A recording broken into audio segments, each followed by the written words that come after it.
Thank you for tuning into my channel, where we talk about my favorite thing in the world, voiceover.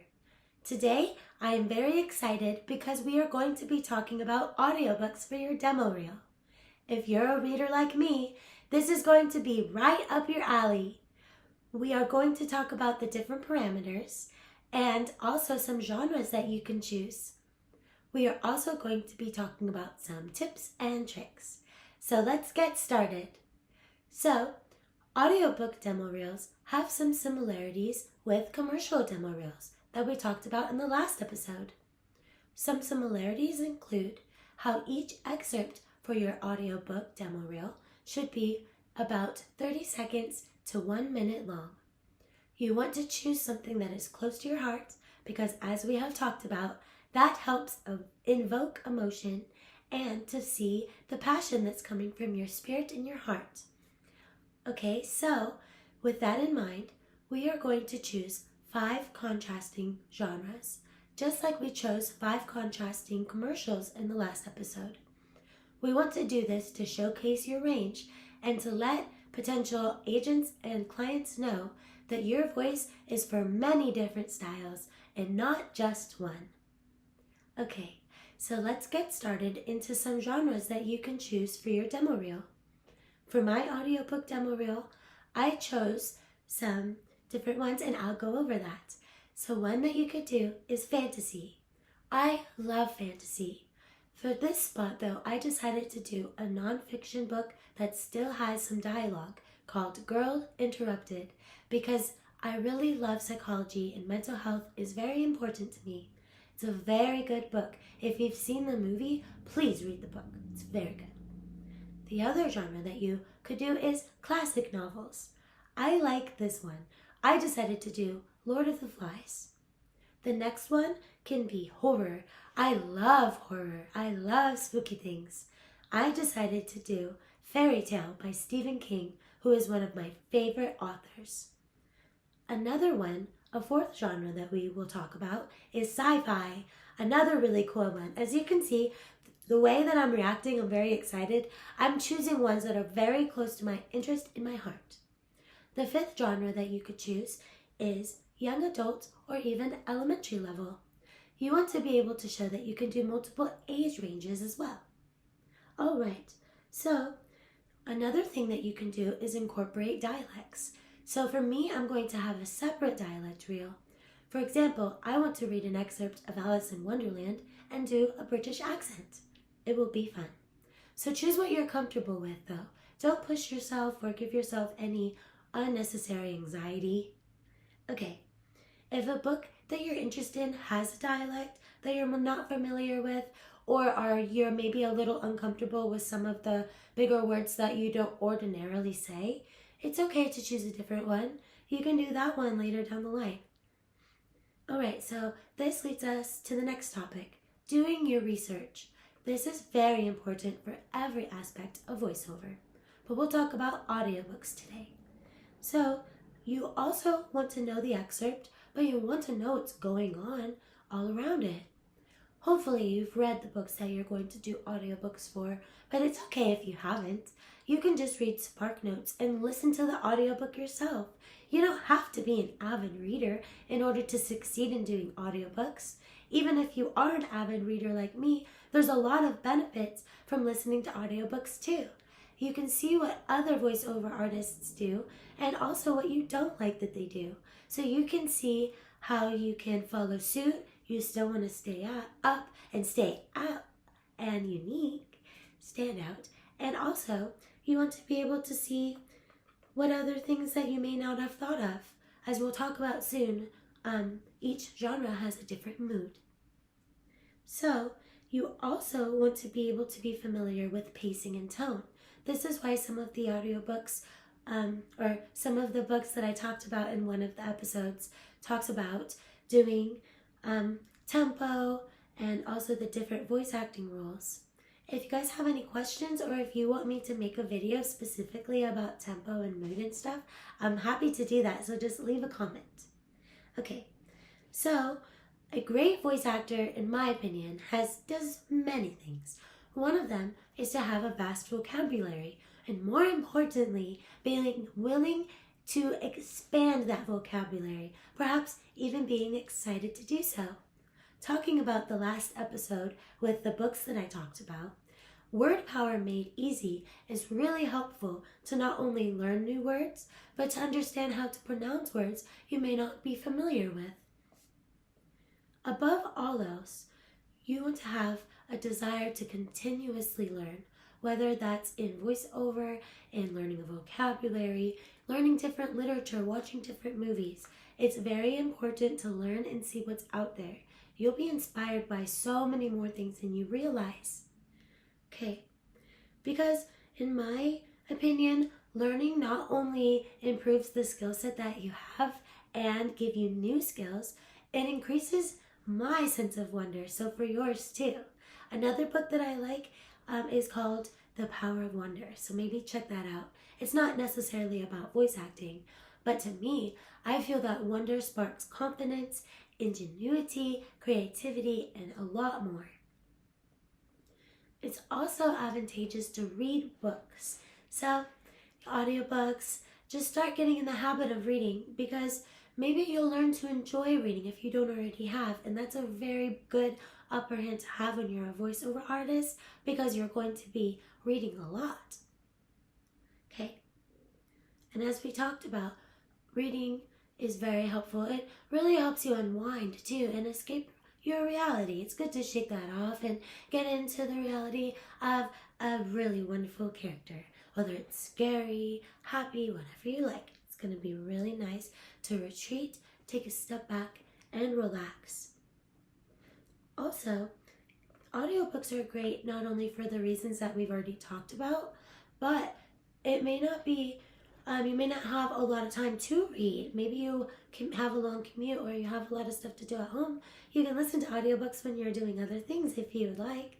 And also, you don't have to buy audiobooks. I never do. I just go on YouTube. A lot of people put out really good ones on YouTube.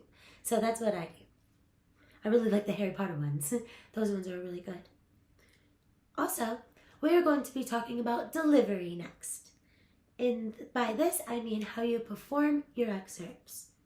The key points here are pacing and tempo. That's the speed. Also, tone and mood. That's the emotion. That's the setting. That's the ambiance. Also, evoking emotion. We will discuss tone and mood later on in this episode.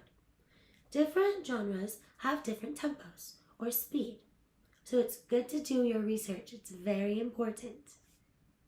While reading your excerpt for your audiobook demo reel, it's very, very important to bring those words to life. I'll be talking about that probably in every single episode that I do. When someone reads, their imagination conjures up that scene, that emotion. They hear their voice in their mind. And as a voiceover artist doing audiobooks, that gets to be your job. And that's going to be so fun. You're going to love it. While performing, it's helpful to do small movements. As you can see, you naturally do when you talk. I do it when I talk, and it helps when I sit up. It helps my voice be more excited when I need to relax. This kind of just reminds my body to soothe. And see, your voice changes. It's also important to do, put yourself in the mind of the character, or because there will be a little bit of narration between dialogues, put yourself in the position of the narrator. You also can do like slightly reaching, like if they're pointing one way, you can do that too. Because you can't like run around when you're doing voiceover, but you could be standing or sitting like this and you can move a little bit. So it's good to learn that the voice follows the body. So that's good to know.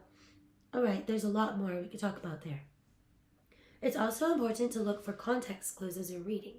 This can give your mind a chance to see how they're going to say something so you can know and you know the delivery. It'd be a little silly to say something in a cheery tone if they're really scared in the book. Come on. Anyways, this requires practice and practice, so rehearsal is very important. And you love it. You're going to love it, so it's going to be fun. There's ways to make rehearsal fun. Okay. Also, your voiceover demos are your pride and joy. They're your babies. You want them to be the best ever, right? And then you're going to have such pride. When you practice, you may be frustrated, you may be tired. You can just do a little bit. You can even just read them because it really shows the effort that you're putting in, and that's really going to pay off when you get into the voice studio, the voice over recording booth. It's going to be a lot of fun. And also, in addition to having that on your website for agents and clients and stuff, you can also submit them when you're applying on other websites like Backstage, things like that. On that topic, it's good to have ones that are background checked.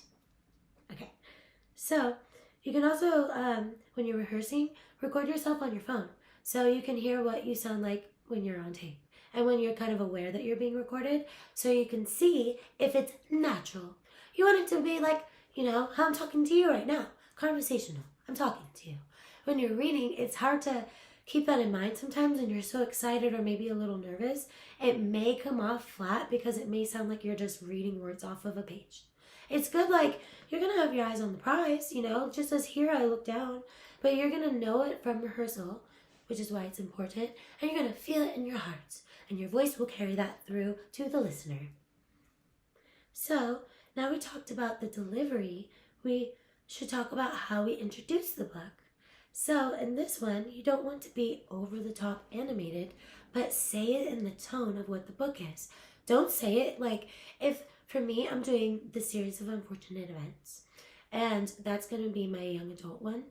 And the scene that I'm choosing is they're frantic. Aunt Josephine is about to be thrown to the leeches. Everyone is scared. Everyone is panicking. Everyone doesn't know what to do except for Count Olaf. Okay? But I'm not going to say the series of unfortunate events. Come on. You want to let them know after that it's going to be spooky. This, you're going to match it with the genre, so it's going to be a little more light. It's not going to be so panicked. And another topic about this is what's really cool about books. Sometimes the title can be misleading. So I'm reading for my horror section. I'm going to read Fairy Tale by Stephen King. And if you just read Fairy Tale by Stephen King, and people may not know who Stephen King is, and if they do, they'd be like confused why you're saying it like that. You want it to be a little spooky, a little ominous, And that takes practice. And don't be too hard on yourself. It's going to be uncomfortable when you're getting unstuck from your day-to-day, when you're not really used to being super creative. Or if you are, you're going to have a blast. Okay, so the next topic, for introducing the book, you want to do the title, the author, the year it was published, then the author, and then the chapter, if applicable. Some books, like Stephen King, has sections and then have numbers. So just use your best judgment. And you can go over it with your acting coach, because you don't want to go full force if you don't have anyone that's in the industry that knows, or you can take a class. You don't have to do an acting coach like me. That's just what I think is great. Okay. Goodness. Apple pencil fell to the floor. I'm so sorry. So, the intro is a wonderful way to set the ambiance of the story, to kind of get the listener into the mood. If you're like me and you have listened to audiobooks on YouTube, sometimes they do like rain, or like my artist developer James Spencer does one for the birds. It's really cool, and he has like birds calling in the beginning. Really, really cool. I like that kind of stuff. So myself, I'm excited for you guys to stay tuned on my channel and maybe subscribe, hopefully. So once these lessons are over, you can hear some audiobooks that I do. So you can have an example of kind of what I'm talking about here. I worked really hard and took my time doing my demo reels. I did not want to rush myself because I didn't want to have to redo it. It's okay. All right. So if you are going to be doing, on the topic of having it like misleading, you don't want to trick your audience. You don't want to say like horror genre in a happy tone and have them be confused. That's not nice. They're your friends. You want them to listen to you, not distrust you. So another point of this is that if you are doing an audiobook that has a dialect, you want to use that when you're introducing the topic as well, or the book as well. All right, so we mentioned mood a little bit ago. Now we are going to talk about it again. We're going to talk about it in more detail here. So, mood. What does that mean when it comes in terms of voice acting? Mood is the ambiance of the scene that you are reading. In addition to the introduction, you should portray the proper mood throughout the scene. invoke that emotion. Get in that scene. You are the characters. You are the narrator. You got this. They're going to love it. And practice. You love your job. You love voice acting. So you may love to read. If you don't, you can learn to love how to read and learn. I promise. Okay. So using context clues and keywords in the excerpt is a good way to, because you're doing 5, so you may not remember each and every one. You don't want to memorize it. You can read it. So you can highlight your scripts and stuff too. That's what I do. I do a different highlight for each character and a highlight for keywords in the narration parts. That can help you stay on track and help remind you to deliver it in a certain way. Practicing the introduction can also help you get in the mood of doing the script. So be aware of the different characters that are coming up and try to keep track of their voices. You don't have to go super insane and going into like very, very animated characters. Insane in a good way. I'm sorry if that's insulting. It's not. But yeah, you want to identify the mood of each character as well as the mood and setting of the scene. So be sure that the mood of one character doesn't merge into another mood. You don't want them to have one character be frantic and then you read the next character frantically as well, even though that character is calm. So you want to be mindful. This is why rehearsal is very important, and trusting yourself is very important too. Whenever I make mistakes in the recording studio, it's because I'm doubting myself. Also, I'm a human. I make mistakes. But most often, I doubt myself when that's when I make mistakes. Also, mood can refer to the tone of the voice as well, such as head voice or chest voice. And we will go over that in different vocal registers in future episodes. So stay tuned. Mood is intertwined with tempo. Tempo is the speed at which you deliver the script. This can include the rhythm as well. Each character has a different tempo too, as you may know. So each genre is going to have its own typical tempo. For example, horror is often more ominous and slower than the bright and quicker tempo of a fairy tale. So each character, as I said, will have their own tempo, both naturally and depending on the mood and what's going on in their emotions. So it's very good to have the context of everything. While considering tempo, please keep in mind the 30 seconds to 1 minute timeline. For audiobooks, I'm going for the 1 minute. I love books. I want to be able to do that. If it's shorter, that's good. But you don't want to lose the attention of the listener. So that's why maybe not all of mine are going to be 1 minute. That's a whole other episode. If you have questions about my particular one, I'll respond to your comments, or I could do an episode too. Okay, so this nicely leads into differentiating characters. So having multiple characters in one scene might feel overwhelming at first, but the good news is that with research and rehearsal and practice, you can definitely succeed. Everyone believes in you. When you believe in yourself, you got this, man. You got this. It's going to be great. All right. So while doing character voices, it's important to stay within your natural tone, even when doing a gender that's not your own.